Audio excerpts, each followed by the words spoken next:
Hello नमस्कार साथियों, स्वागत है आप सभी का।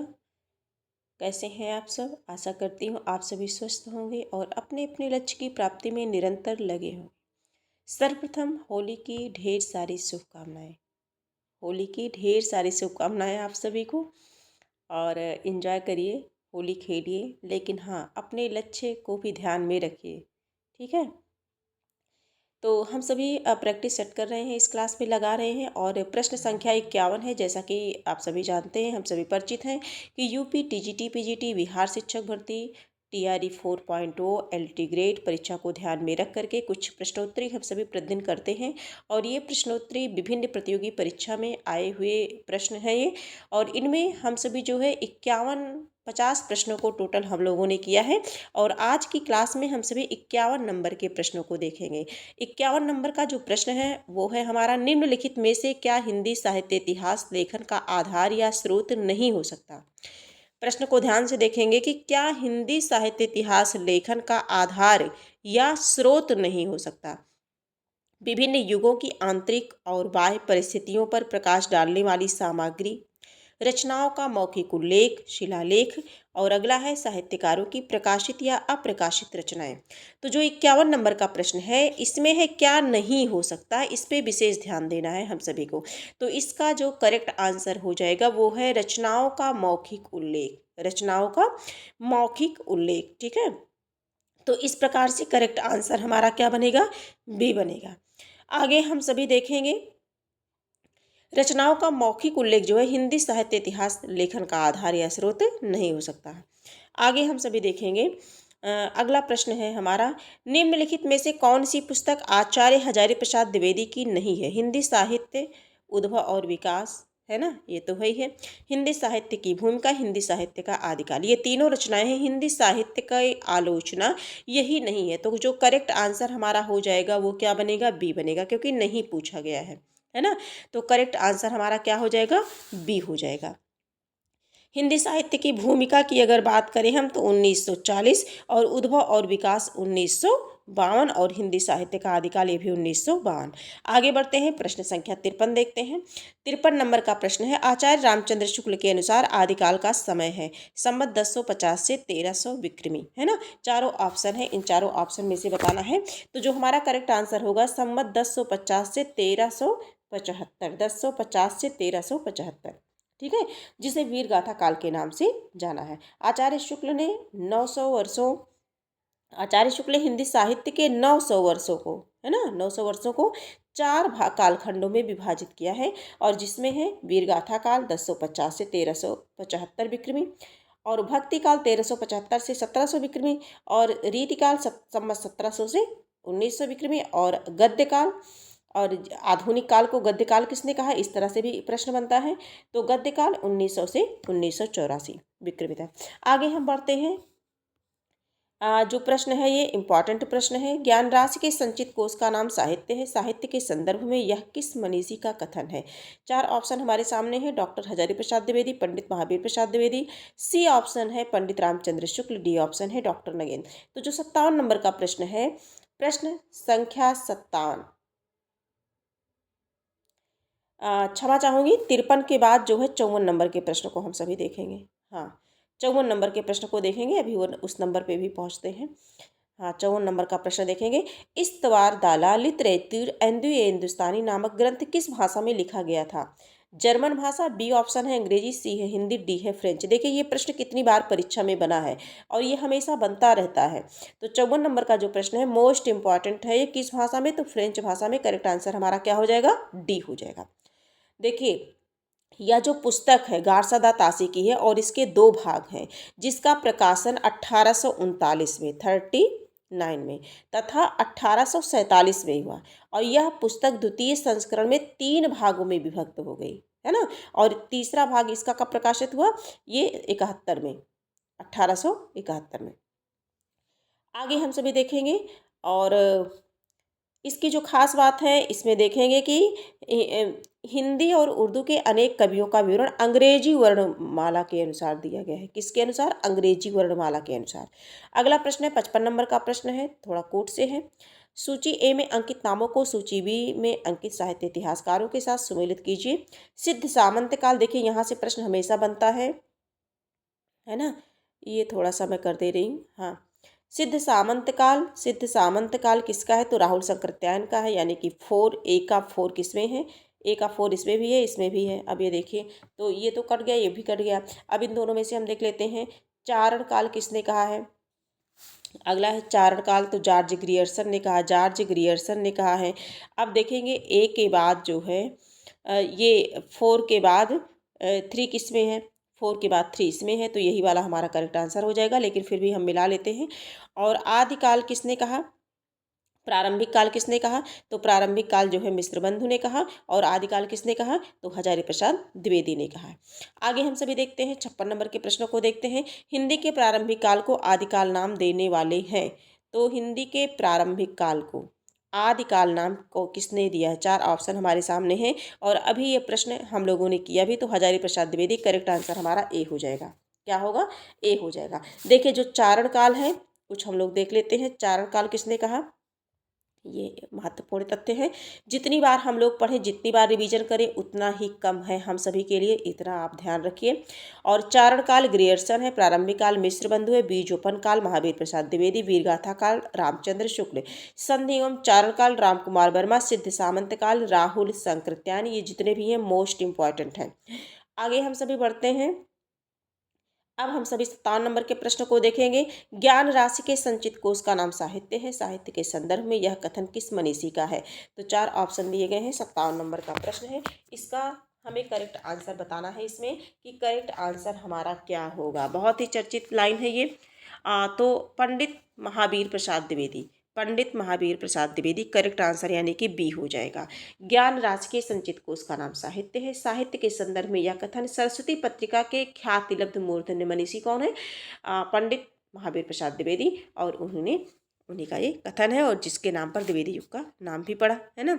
आगे हम सभी देखेंगे हिंदी साहित्य के इतिहास का काल विभाजन करने वाले प्रथम साहित्य इतिहासकार हैं। हिंदी साहित्य के इतिहास का काल विभाजन करने वाले प्रथम इतिहासकार कौन है? 4 ऑप्शन है हमारे सामने। 58 नंबर का प्रश्न है। तो इसमें हम देखेंगे तो जॉर्ज ग्रियर्सन है। कौन है? जॉर्ज ग्रियर्सन है। करेक्ट आंसर हमारा ए हो जाएगा। इसके कुछ महत्वपूर्ण बिंदु हैं, उन बिंदुओं को हम सभी देख लेते हैं। हिंदी साहित्य के इतिहास का काल विभाजन करने वाले प्रथम इतिहासकार कौन है? जॉर्ज ग्रियर्सन है। किसकी बात हो रही? काल विभाजन की बात हो रही है, ये ध्यान दीजिएगा। ग्रियर्सन ने अपने इतिहास में केवल प्रवृत्तिगत काल विभाजन किया है। यह काल विभाजन इस प्रकार है। सबसे पहले चारण काल है ना, जिसका समय 700 से 1300 ईस्वी। 15वीं शती का धार्मिक पुनर्जागरण काल। तीसरा है जयसी की प्रेम कविता। चौथा है ब्रज का कृष्ण संप्रदाय। और मुगल दरबार, तुलसीदास रीति काव्य, तुलसीदास के अन्य परिवर्ती 18वीं शताब्दी। और 10 है कंपनी के शासन में हिंदुस्तान। 11 है महारानी विक्टोरिया के शासन में हिंदुस्तान। तो ये हम सभी ने आज क्या पढ़ा?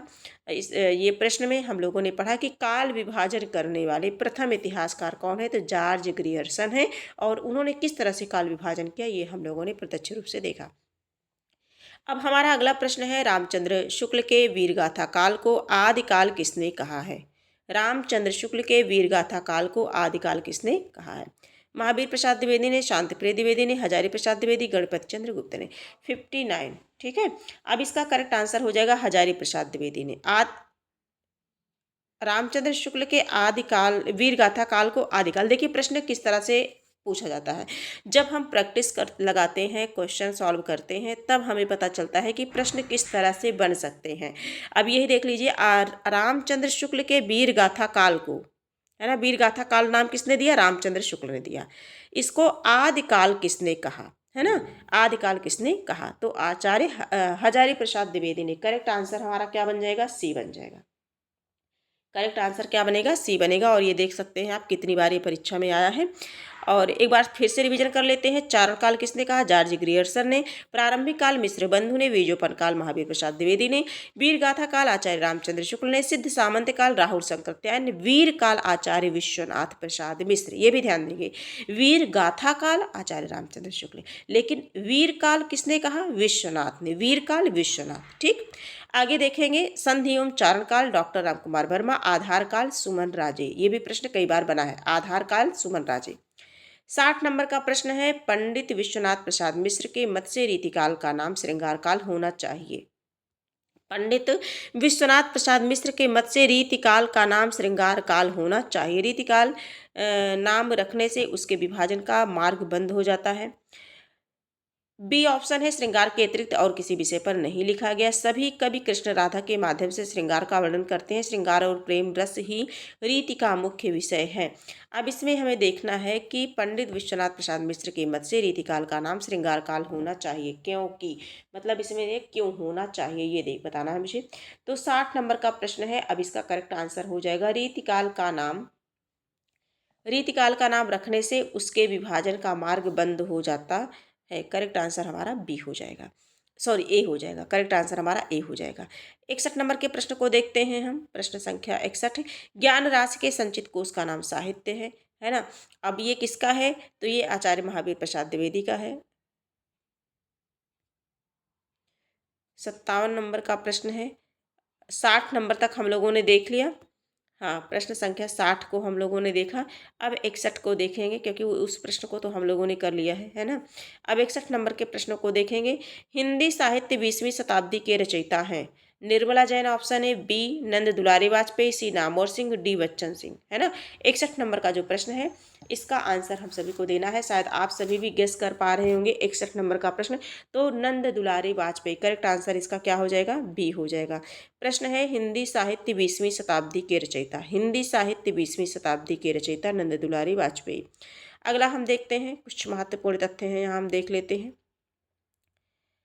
इनकी अन्य रचनाएं, जयशंकर प्रसाद आलोचनात्मक कृति है। जयशंकर प्रसाद आधुनिक साहित्य, प्रेमचंद्र, महाकवि सूरदास, महाकवि निराला, नई कविता, सुमित्रानंदन पंत, रस सिद्धांत, नया साहित्य, नए प्रश्न, रीति और अगला है रीति और शैली है। ये यहाँ थोड़ा सा है शैली, रीति और शैली है। आगे अगला हम सभी देखेंगे, ये आप और देख सकते हैं। अगला प्रश्न है, कविता कौमुदी के संग्रह करता है। कविता कौमुदी के संग्रह करता है, चारों ऑप्शन में से बताना है। 62 नंबर का प्रश्न है, कविता कौमुदी के संग्रह है। प्रश्न संख्या 62, कविता कौमुदी किसकी है, राम नरेश त्रिपाठी की है। किसकी है, राम नरेश त्रिपाठी की है। तो करेक्ट आंसर हमारा डी हो जाएगा। कविता कौमुदी के संग्रहकर्ता कौन है, राम नरेश त्रिपाठी है। कविता कौमुदी में 15,000 से अधिक लोकगीतों का संग्रह है, और इसमें काव्य के विविध रूपों में जैसे सोहर हो गया, कजरी हो गया, बिरहा हो गया, और विवाह गीत जो गाया जाता है, विदाई गीत आदि इसमें शामिल है।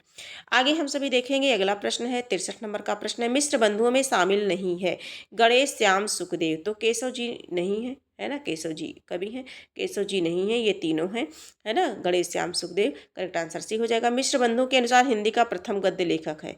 हिंदी का प्रथम गद्य लेखक 64 नंबर का प्रश्न है। चारों ऑप्शन में से बताना है हिंदी का प्रथम गद्य लेखक है। प्रश्न संख्या 64, तो हिंदी का प्रथम गद्य लेखक मिश्र बंधुओं के अनुसार बात की जा रही है। प्रथम गद्य लेखक गोरखनाथ को माना है इन्होंने। गोरखनाथ को नाथ साहित्य का आरंभकर्ता माना जाता है। गोरखनाथ की रचनाओं को पीताम्बर दत्त भड़तवाल ने गोरखबानी नाम से संपादित किया। किस नाम से, गोरखबानी नाम से संपादित किया। सराफा को हिंदी का प्रथम कवि स्वीकार किया है। आगे हम सभी देखेंगे। 65 नंबर का प्रश्न है, हिंदी साहित्य के इतिहास ग्रंथ की रचना निम्नलिखित में से सबसे पहले किसने की। निम्नलिखित में से सबसे पहले किसने की, जॉर्ज ग्रियर्सन ने, बी ऑप्शन है शिव सिंह सेंगर ने, सी ऑप्शन मिश्र बंधु ने, डी ऑप्शन है रामचंद्र शुक्ल ने। 65 नंबर का जो प्रश्न है इसका करेक्ट आंसर हम सभी को देना है। तो करेक्ट आंसर हो जाएगा शिव सिंह सेंगर। 65 का क्या हो जाएगा, शिव सिंह सेंगर, यानी कि बी ऑप्शन, है ना।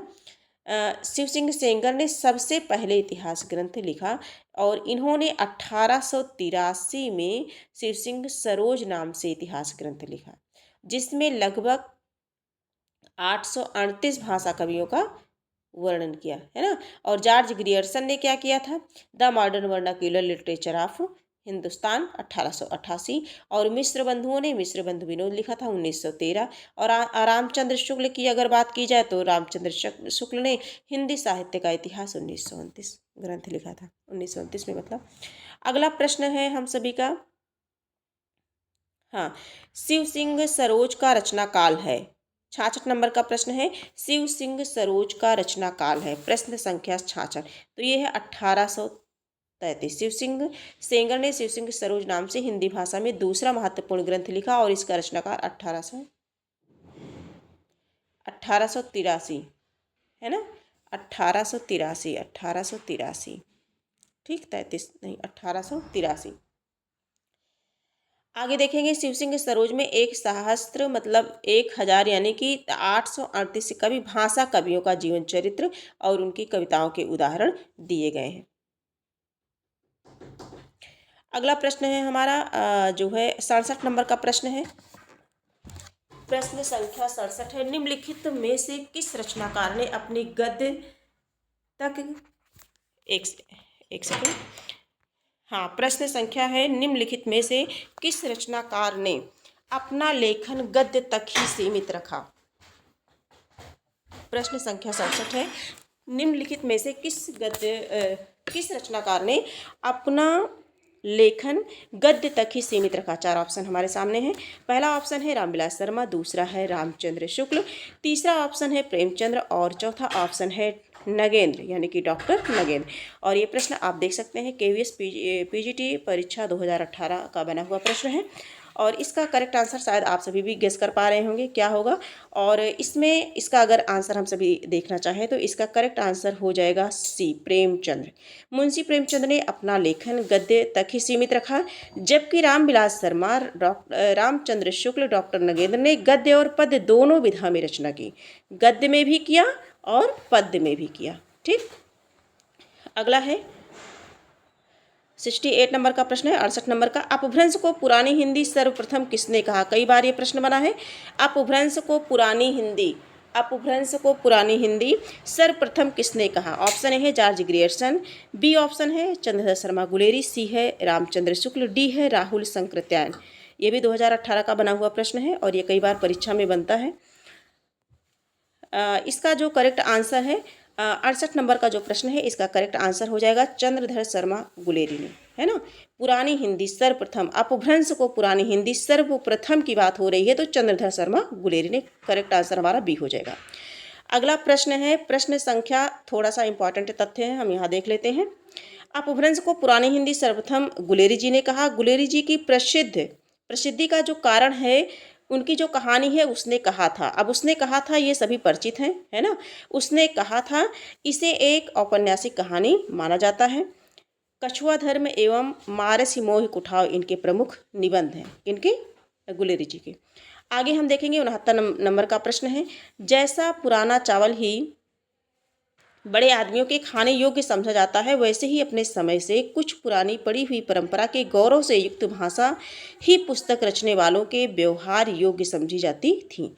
रामचंद्र शुक्ल का उपयुक्त कथन हिंदी साहित्य का इतिहास के आदिकाल के किस प्रकरण में है। इस तरह से भी प्रश्न बनते हैं। जब भी हम प्रैक्टिस सेट लगाते हैं तो हमें प्रश्न किस तरह से परीक्षा में बनते हैं ये इस चीज़ का अनुभव हो जाता है। तो देख सकते हैं आप कि रामचंद्र शुक्ल का उपयुक्त कथन, ये कथन बता दिया गया रामचंद्र शुक्ल का है, लेकिन आगे जो प्रश्न है हिंदी साहित्य का इतिहास के आदिकाल के किस प्रकरण में है ना। तो प्रकरण 1, प्रकरण 2, प्रकरण 3, प्रकरण 4, चारों में से बताना है कि किस प्रकरण में है। तो करेक्ट आंसर इसका हो जाएगा 4, प्रकरण क्या हो जाएगा 4 प्रकरण हो जाएगा, यानी कि डी ऑप्शन हमारा करेक्ट हो जाएगा। और ये यूजीसी नेट जून 2019 का बना हुआ ये प्रश्न है। अगला हम देखेंगे 70 नंबर का जो प्रश्न है और ये इस क्लास का आखिरी प्रश्न है। आचार्य रामचंद्र शुक्ल ने वीरगाथा काल की सीमा क्या मानी है। आचार्य रामचंद्र शुक्ल ने वीरगाथा काल की सीमा क्या मानी है। तो चारों ऑप्शन में से हमें बताना है कि क्या मानी है। तो इसमें करेक्ट आंसर हो जाएगा हमारा जो है चारों ऑप्शन है, करेक्ट आंसर हो जाएगा 1000 ईस्वी से 1300, 1000 ईस्वी से, यानी कि 1000 ईस्वी से क्या हो जाएगा 1350, है ना। 1000 ईस्वी से 1350। देखिए रामचंद्र शुक्ल ने वीरगाथा काल की सीमा लगभग 1000 यानी कि मूल रूप से देखा जाए तो 993 ईस्वी, ठीक है 993 ईस्वी, 1350 ईस्वी माना है। आचार्य रामचंद्र शुक्ल के अनुसार काल विभाजन 1050 से 1375 विक्रमी, 1375 से सम्मत 1375 से 1700 विक्रमी भक्तिकाल। रीतिकाल की बात की जाए तो 1700 से 1900। और गद्य काल की बात की जाए, जिसे हम आधुनिक काल के नाम से जानते हैं, लेकिन शुक्ल के अनुसार गद्य काल की बात की जाए तो 1900 से लेकर के 1984। तो इस तरह से हम लोगों ने 50 से लेकर के 70 तक प्रश्नों को सॉल्व किया है ना।